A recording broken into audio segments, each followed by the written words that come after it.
പ്രബോധന രംഗത്ത് പുത്തനുണർവുമായി ലൗദി ഖുർആൻ masters club അവതരിപ്പിക്കുന്നു രാത്രി സന്ദേശം. എന്നും രാത്രി 9 മണിക്ക് യൂട്യൂബിലൂടെ പ്രസംഗ പരിശീലന കളരിയിലെ പഠിതാക്കൾ നിങ്ങൾക്കായി ഒരുക്കുന്നു. കേൾക്കുക, പ്രബുദ്ധരാവുക, മറ്റുള്ളവരിലേക്ക് എത്തിക്കുക. അസ്സലാത്തു വസ്സലാമു അലാ റസൂലില്ലാഹി വഅലാ ആലിഹി വസഹ്ബിഹി അജ്മഈൻ. റബ്ബി ഇശ്റഹ് ലി സദ്രി വയസ്സിർ ലി അംരി വഹ്ലുൽ ഉഖ്ദതം മിൻ ലിസാനി യഫ്ഖഹു ഖൗലി. എൻ്റെ ശബ്ദം ശ്രവിക്കുന്ന മാന്യ ശ്രോതാക്കളെ, അസ്സലാമു അലൈക്കും വറഹ്മത്തുള്ളാഹി.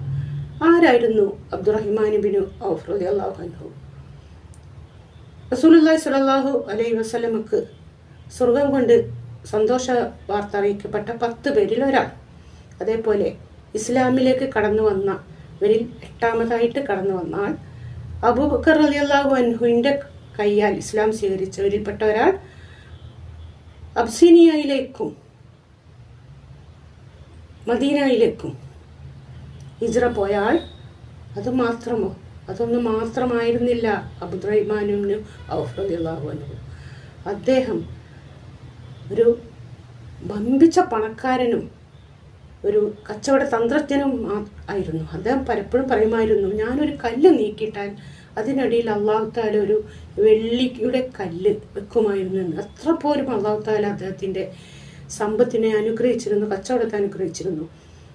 ഒരിക്കൽ ആയിഷ റളിയല്ലാഹു അൻഹ സിറിയയിൽ നിന്നും ഒരു ആരവം, പൊടിപടലം വരുന്നത് കണ്ടിട്ട് സ്വഹാബാക്കളോട് ചോദിച്ചോ, അവർ പറയുകയാണ് അത് അബ്ദുറഹിമാൻ ഇബ്നു ഔഫിൻ്റെ കച്ചവട സംഘമാണ് വരുന്നത്. 700 ഒട്ടകങ്ങളുടെ പുറത്ത് കച്ചവട സാധനങ്ങളുമായിട്ടാണ് കടന്നു വരുന്നതെന്ന്. ഇത് അറിഞ്ഞപ്പോൾ ആയിഷ റളിയല്ലാഹു അൻഹ പറയുകയാണ്, റസൂലുള്ളാഹി പറഞ്ഞതായിട്ട് ഞാൻ കേട്ടിട്ടുണ്ട്, അബ്ദുറഹിമാൻ ഇബ്നു ഔഫ് സ്വർഗത്തിൽ പോവുക നിരങ്ങി നീങ്ങിക്കൊണ്ടാണെന്ന്. ഇത് കേട്ടതും അബ്ദുറഹിമാൻ ഇബ്നു ഔഫ് പെട്ടെന്ന് തന്നെ ആ സമ്പത്ത് മുഴുവൻ, 700 ഒട്ടകങ്ങൾ വഹിക്കുന്ന ആ സമ്പത്ത് മുഴുവൻ ഇസ്ലാമിലേക്ക് ദാനം ചെയ്തു. കാരണം അദ്ദേഹം ആഗ്രഹിച്ച സമ്പത്തായിരുന്നില്ല. അദ്ദേഹം ആഗ്രഹിച്ചത് സ്വർഗത്തിലേക്ക് മറ്റുള്ളവരെ പോലെ നേർക്കെന്ന് നേരെ നടന്നു പോകാനായിരുന്നു.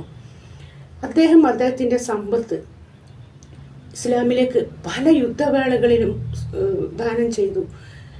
ഉഹദ് യുദ്ധത്തിൽ അദ്ദേഹത്തിന് പരിക്ക് പറ്റിയിട്ട് ഒരു പല്ല് നഷ്ടപ്പെട്ടു, കാലിന് മുടന്ത് പറ്റി, അദ്ദേഹം സൗന്ദര്യം മുഴുവൻ നഷ്ടപ്പെട്ട് വിരൂപനായി.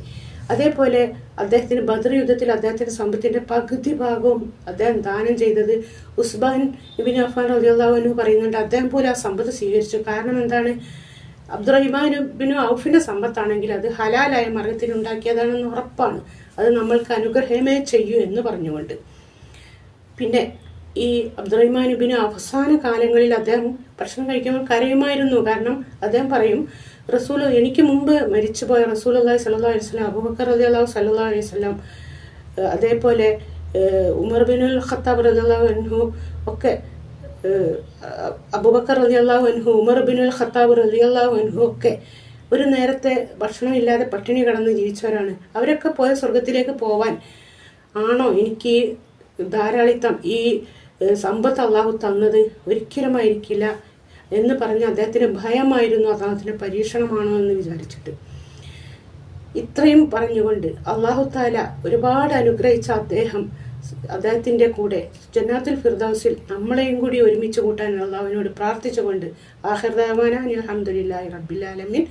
അസ്സലാമു അലൈക്കും വറഹ്മത്തുള്ളാഹി.